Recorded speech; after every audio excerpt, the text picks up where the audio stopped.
Most people treat a spare $500 like a bonus check for a new pair of shoes or a better TV. To them, it's a small amount, so they spend it on small things. But that's exactly why their bank account stays at zero. Meet Simon. He realized that $50,000 isn't a mountain you climb in one day.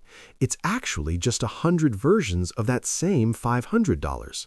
Once he stopped seeing his money as a way to buy stuff and started seeing it as a tool to buy freedom, everything changed.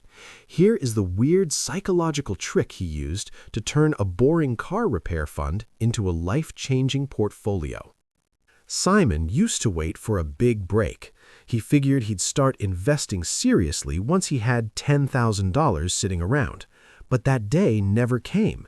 Every time he got $500 ahead, he'd find a reason to spend it: a new gadget, a weekend trip, or just treating himself because he worked hard. He was stuck in the small number trap. This is the part of your brain that says, it's only $500, it won't make me rich anyway. So he stayed at zero. He felt like wealth was something that happened to other people, people who already had a head start. Then Simon changed his math. He stopped looking at the $500 as a shopping trip and started looking at it as a unit of power. Every dollar is an employee. Simon started picturing every single dollar as a tiny worker. If he spent that $500 on a new phone, those 500 workers were gone forever. But if he put them into a simple index fund, those workers would start bringing back more workers. The power of 1%.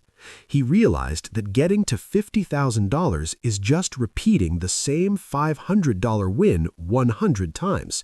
It's not a mystery. It's a process. By focusing on just the next unit, the giant goal felt manageable. Automation beats willpower. Simon didn't trust his weekend brain. He set up a system so that the first $500 of his paycheck vanished into his brokerage account before he could even think about spending it. He adjusted his lifestyle to fit what was left. A year later, Simon didn't just have money. He had a different vibe. He wasn't stressed when his car made a weird noise. He didn't feel behind. He saw his account hit 5 figures, then 20,000, then 40,000. The relief wasn't from being rich yet. It was from finally being in control. He wasn't a victim of his spending anymore. He was the CEO of his own future. The next time you have $500 in your hand, ask yourself, is this a pair of shoes or is it the first brick in your $50,000 wall? The choice is usually that simple.